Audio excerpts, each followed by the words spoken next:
Hi guys, Miss O'Connell here. So today we're going to be talking about the conservation of angular momentum.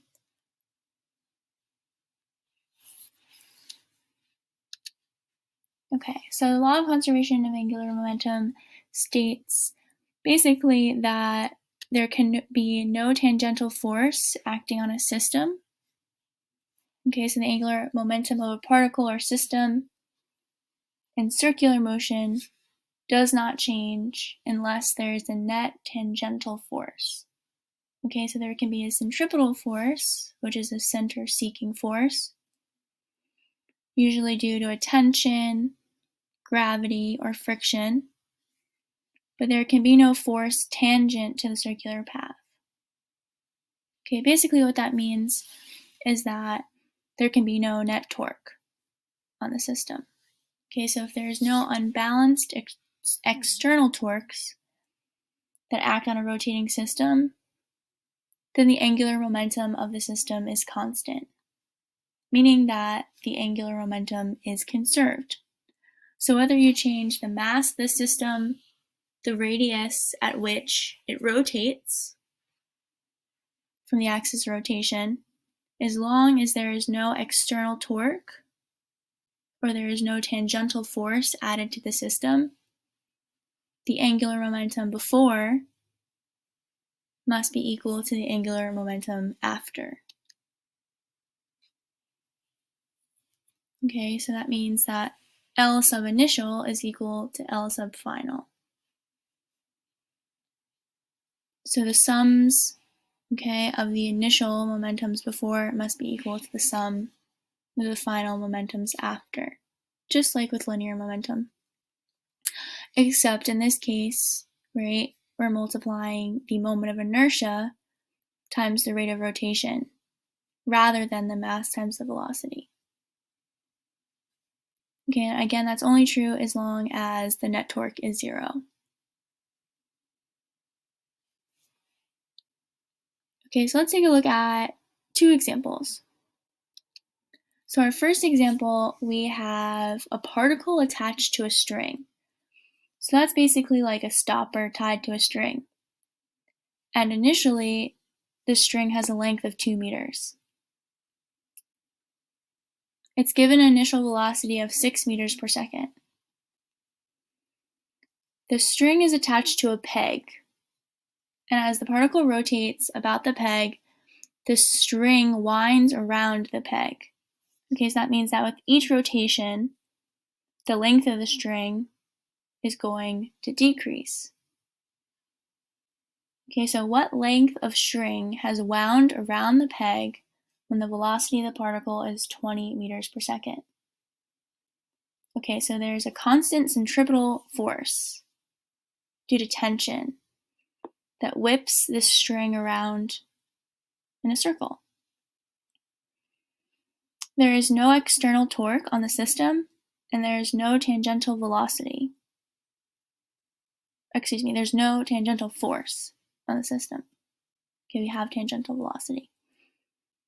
Because there's no net torque, we can say that the angular momentum is conserved. So the initial momentum must equal the final momentum. Okay, in this case, what's changing is the radii, the distance from the particle to the axis of rotation. Okay, because we're treating this as a point particle, for I, moment of inertia, we will plug in mr squared. The mass of the particle, based on the question, we assume stays the same, but the radii is going to change. Okay, so we'll have m times the initial radii squared.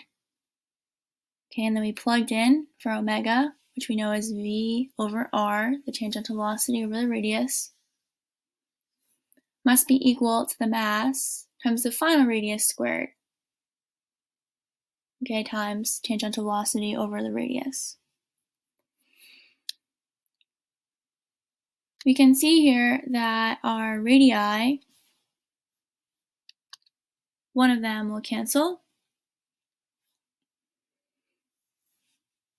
Okay, and our mass on both sides, if we divide both sides by m, our mass will cancel. So we are left with the initial radii times the initial velocity must be equal to the final radii times the final velocity of the particle. We're told the initial radius is 2 meters, while the initial velocity is 6 meters per second. We're looking for the final radius of the peg from the axis of rotation. We're told that the final velocity is 20. Okay, so we multiply it 6 times 2, then we divide both sides by 20 to get our final radius, which is 0.6 meters. Okay, so just as in the video you watched via Edpuzzle, the flipping physics video, right, we know if omega increases, aka our tangential velocity increases, then our radius must decrease in order for momentum to be constant. Okay, which again is only true because the net torque on the system is 0. Okay, so this is one object within a system that rotates. Okay, let's talk about what happens when we have two objects that are rotating a system and then they collide in that system. Okay, so example 2, we have two balls, one of mass 1 kilogram and one of mass 2 kilograms. They are combined to move in a circular track. Okay, so what that means here is that r, the radius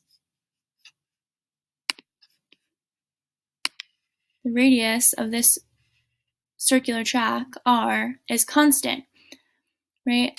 Object 1 is located the same distance from the axis of rotation as object 2. So r is the same. Okay? They move at equal velocities v in opposite directions on the track. Okay, so the 2 kilogram object is moving counterclockwise, so it has a positive omega angular velocity, while object 2 is 1 kilogram, okay, and it's moving clockwise, which means negative angular velocity.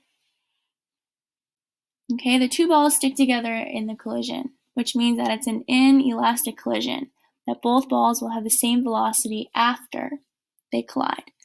We need to figure out the magnitude and direction of the velocity of the balls after the collision in terms of that variable v.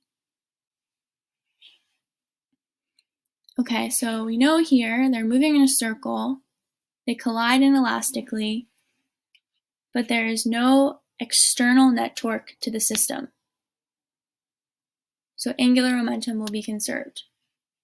So we can use the law of conservation of angular momentum. L initial equals L final. Okay, and we're going to plug in, these are 2-point particles, so we're going to plug in for m, r, and omega.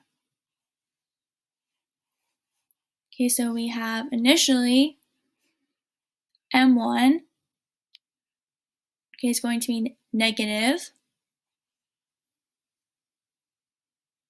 due to the direction of its rotation. m2 is going to be positive due to its counterclockwise rotation.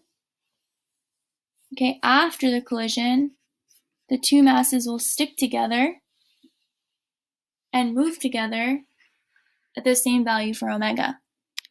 Due to this track, right, in this example, r will remain constant before and after the collision. Okay, so we have tangential velocity, so we need to manipulate our angular momentum equation to get tangential velocity. So we're going to plug in v over r for omega. Okay, we see that, again, one of those r's cancel,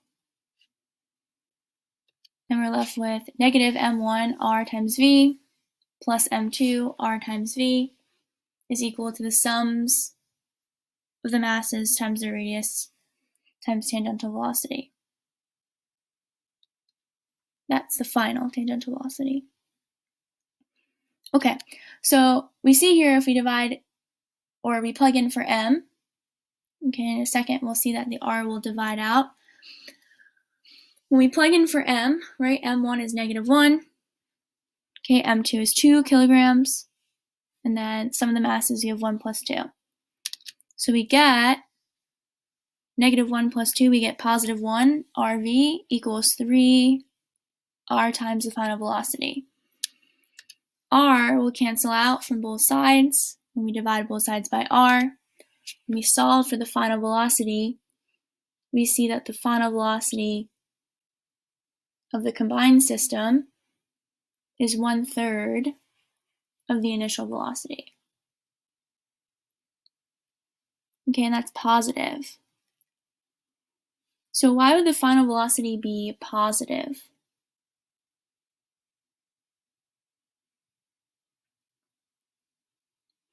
Okay, so the 2 kilogram mass is more massive, it has the same velocity. So after the collision, right, the system will move in the direction of the object that initially had the most momentum, which is technically, right, the 2 kilogram object. So we'll move in the counterclockwise direction. Okay, so that's it for today. You're gonna head back into Google Classroom and fill out that Google form. And if you have any questions, they go in the Google form, or you can stop by after school to the Google Hangout. All right, guys, have a great rest of your day, and I will talk to you tomorrow.